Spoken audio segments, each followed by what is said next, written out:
What's going on, y'all? It's your boy June Archer. This is 50, the winner circle here with my man ANoyd in the building. Yeah. Album in stores now. Yo, give him a quick joint. Yo, I said, don't brush me the wrong way, Timberland suede, I'm swinging. I got the balls to go back and forth like a pendulum, run away when I pull my pen out like I throw a grenade. And the other day, Connecticut dumped the Gatorade on my fade and I saw the grilling. Was obvious as soon as the foil. You can't get no more. No, we ain't getting no more. The winner circle. This is 50.com. That. Keep it locked right here. Are you ready to win? Yeah. Come join the winning circle. Fuck with the winners, baby. Put up your hands for me, baby. Pull them up. And do it like we're supposed to. Yeah. 'Cause we're gonna win. Consider this the theme song for victory. The shit you say to yourself when you made history. I'm trying to make it feel like the first. What's going on, y'all? It's your boy June Archer here, the winner circle on this is 50.com. My guest, my brother, ANoyd in the building. I'm here, bro. What up, big bro? How you doing? New album out. Time and place is out right now. Make sure they go get it. iTunes, Spotify, all that good stuff. Man, how many tracks we got on this? 11. 11 bangers. 11 with a hidden one on there. Listen, I wanna talk about where you come from. It's a place that's very near and dear to me, but we want to talk about Connecticut. You from there too. For you, how hard was it to make it to this level based on the fact that we're stuck in between New York and Boston? For you, what was the passion behind getting to the next level? Just the hard work that goes into being from a place where we don't really get that many looks. You know what I mean? That's the drive that I got from this. Just knowing that I'm from a place where it really don't happen like that, that's what drove me to keep going. Like, yo, I gotta keep going because I can make history. You know what I'm saying? Right. Just like I'm doing right now. This is history just sitting here right here, just being that this is 50. So for you, I know that we've had apathy as an MC come out of Connecticut, but for you, who are some of the pioneers in the game that gave you the blueprint, or who are the people that you looked up to say, you know what, they did it, I could do it? Not necessarily from Connecticut, but who were you looking at to inspire you to get to the next level?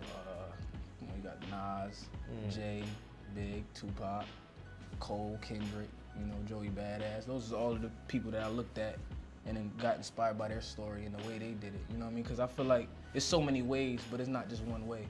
Right. So the way I'm going may not be the same way they went, but it's just my way, and I just gotta tell my story the way I can tell it, you know what I mean? Now, is there any parallel comparison? Because you talk about Cole, right? And he's from the suburb. Yeah.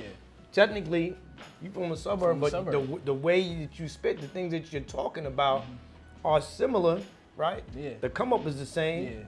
But for you, what makes you stand out amongst some of the artists that are doing well in the game, like Cole, like Kendrick, and really making a name for I yourself? feel like I go down many lanes. Like, I could go in the studio and make a storytelling record and then put on the next joint, and it could be like a joint for the radio or something like that. And then I could sing the next song. So I feel like I'm going down so many lanes where not everybody can do that.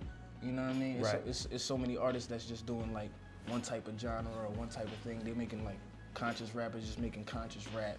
You got the trap dudes that's just making trap music. But I'm trying to go down all lanes, and that's what the time and place is. It's kind of like a whole bunch of that mixed in one. Well, I had the privilege, Grammy week, we were in LA and had the privilege of working with you in the studio. And it was magic that was taking place for like the 4 days that we were there in the studio. We were like doing all-nighters. I heard, and you could correct me, or you could kind of put your magic on it, but I heard that the inspiration behind what you did in LA kind of changed the direction of the album and gave you a different look and sound for what it is that you wanted the world to see. Yeah. I wanted you to tell me about the experience and how it kind of transformed what is now the new album. All right, because I feel like earlier on, I went in the studio already knowing what I'm going to do, you know, already having the song ready. But when I went to LA, I didn't really have no lyrics ready or nothing. I just went in there and just started babbling and then coming up with little melodies and then putting the words to the melodies. So that's something I never did before. And I found out that little way of doing things, and that inspired me to go home and do the same thing. And I made more songs that same way. You know what I mean? So I just found out different cheat codes, and this being around y'all, like, you, Troy Oliver. Shout out to Troy Oliver. You know what I mean? Tone. You know what I mean? Shout out to Tone. Shout out to Tone. Super writer. Just it just being down at Dudley. Yeah, he's super dope. And just being around a whole bunch of writers and a whole bunch of creators and just being down there. And LA was a vibe, man. You know, I ain't even come out to eat. No, I didn't even come out to the studio to eat. I was just. It was crazy. It was crazy. Yeah. I want you to talk to those who are watching. One thing that I was able to walk away from to know you a little bit better was the night before. You were supposed to be. You were scheduled. You were like literally getting ready to go on stage for this TV program Revolt, and for whatever reason, I'm walking in the building. And I'm seeing the cops surround the street, and they locked the whole street off. Guns are drawn, everything. That's crazy. There was a bomb threat. They cleared the whole building right before you get ready to film. And I remember talking to you, and you were like, "Listen, we just need to get to the studio then. Like these things happen. Like I'm not gonna stop. Everything happens for a reason. It happened for a reason." How is that mentality that you actually adopted allowing you to be successful right now? I feel like because it's important. So I want the people to understand. It's very important. Going in this business, everything happens for a reason. You know what I mean? So if something don't go down, it's a reason why it didn't go down. You know, and that's what I learned. Even being down there with you and just getting gems from you. You know what I mean? Like I woke up today.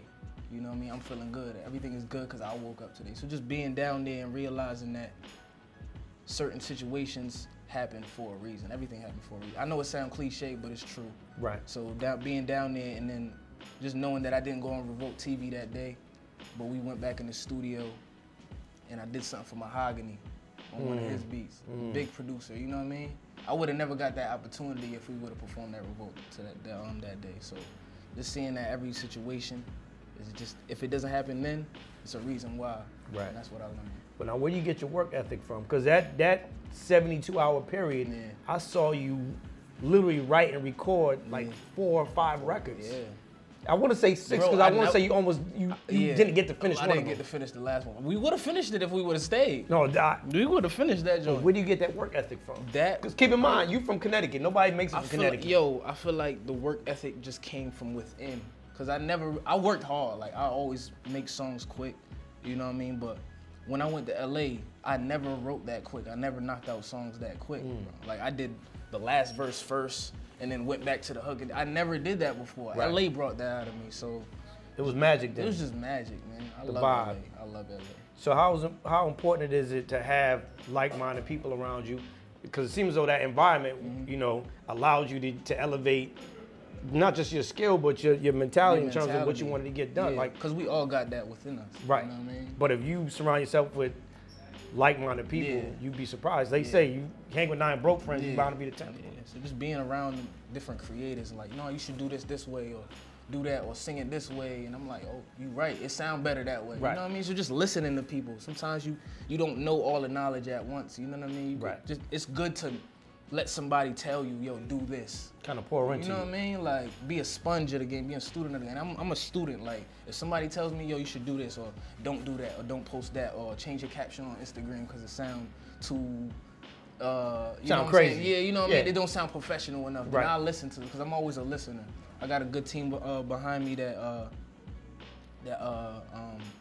mentors me in certain things. You know what I mean? Like, they'll tell me, oh, that doesn't sound good. Do it this way.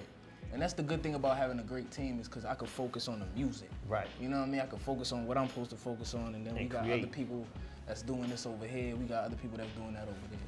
So I want to talk to you about, because this guy's my mentor, my big brother. Shout out to Funk Flex. Oh, yeah. And Flex lately has been having these guys on air. He's been airing them out because a lot of these guys don't got bars. A lot of y'all ain't got no bars. June said that. I ain't say that. I said that. I said that. I'm a music guy. Yeah. So you can check the credits, say what you want to say, but don't get fooled. Don't be fooled by all of this. You know what I mean? Yeah. Some of y'all ain't got bars. Some of y'all got to step your game up. Word. But for you were on Flex, Hot 97, spitting. He dropped bombs. That doesn't happen every day for you. How did it feel? Like Flex dropped bombs on you. Yeah. Like people would love to pay for that kind of thing. Yeah. You can't pay Flex to drop no bombs. So you got to get your bars up. You really like it, and it was just nerve-wracking, bro. Like being in that chair, I was nervous as hell. Like nobody could tell. Like I was about to shit bricks. You know what I'm saying? I'm up at Funk Flex. I grew up watching the Funk Flex, the Lloyd Bankses and the, you know what I mean, the J. Cole on Funk Flex and all Styles that. P, all these guys. All that. So it's just being in that same chair. You know what I mean? Getting the call that same day, like, yo, you up here. I was nervous as hell. But once that beat dropped, that was it. I'm gone. I don't remember what happened after that. It's like a drunk night. Out. It was just like a drunk night, you know what I mean? I don't remember what happened last night. That's exactly what happened, bro. Like, I was just blacked out. And then after that, I was shaking. Like, I called my mom right after, like, I was like, Funk Flex. You know what I'm saying? Like, and she was like, who? I'm like, Ma, don't worry about it. Don't worry about it. Like, I just did some, your son was on Funk Flex. I made history, you know what I'm saying? That's crazy, man. That's dope. That was crazy. How has that moment catapulted you to this? That just made me want to do more. Like, you know what I mean? I wanted to keep going and do Sway and Static Selector and all that. Just getting the big homie. Right. Like, well, you did Sway in the morning and you smashed that. I'm going back up there. Oh, you got to listen. Sway, listen. Yeah. This guy is official, Sway. Flex. You got to get him back up there. Word. What's next for you, man? New album out. Tell us a little bit about it. The album give us what's the single and some tracks on there that we should really pay attention to. The thing about my album is when I was tweeting it out, they was like, yo, you got all these songs sound like a single. Like, they could be the single, so I don't know what the single is. Like, the people got to choose from. You know, the project is crazy, man. Time and Place came from, you know, creating the records at a certain time in my life or a certain place, you know what I mean, where I wrote it at. Or even when you listen to the records, like, you could listen to a song now and then you'll listen to it like probably tonight, and it'll resonate different to you. You know what I mean? You'll understand it different. Like, oh, I didn't catch that. So I feel like it depending on the certain time in your life and a certain place in your life, when it'll resonate different. You know what I'm saying? And then even where you got you know how I was speaking on the lanes, like, oh, I went down this lane, or I went down that lane, and you got artists that only go down this certain lane, like they only make this type of music, conscious rap, or only make this trap. But I feel like I made so much to the point where they try to separate it, like I can only like this type of rap, or I can only like that. We don't like the real rappers over there, you know what I'm saying? But I feel like I made all of that type of thing, so I wanted everybody to meet me here at that time or this place, and you can get all of that. You know what I'm saying? That's dope. You feel me? I love that. Word. If there was a tour that started this weekend, and it was 3 other artists, not even just MCs, and you were the 4th artist, what would that lineup look like? You got Lauryn Hill on there. Wow. So I don't gotta say no more. We got Lauryn Hill. We got Brian McKnight. Do you feel this tour crazy? This tour crazy. You would have Lauryn Hill, Brian McKnight on that tour. We got Lauryn Hill, Brian McKnight. We got Andre 3000, and we got 50 Cent. All of us on tour. With ANoyd. With ANoyd. That's crazy, right? Y'all was kind of, hold up, Fifth. Yeah, Fifth, I don't know if you're paying attention, but it sound a little different. Bro. Brian McKnight, Lauryn Hill, Andre 3000, 50. Look at the lineup though. Like, who wouldn't come to that concert? You would go. Listen. What? I need my tickets. Word. Listen, we're gonna set that up. We're gonna set that up. Listen. Make sure you get the album. Make sure they get it. Time and Place, ANoyd. You gotta give me something before you get out of here. Okay. Bars. Yo. Watch ANoyd buck him down. I'm trying to black moon, son. Get you impeached and your whole life plummet. I throw a whole carton of brown eggs all of a sudden, and you throw them back, I'm out into a cheaper buy a dozen. I'm in my bag, I bet money on it. I put that paper on my handle like I'm checking in my luggage. Try to remember the rest, flatter than permanent press. Nevertheless, nigga, I'm putting my Timberland right in your neck like public bathroom flushes.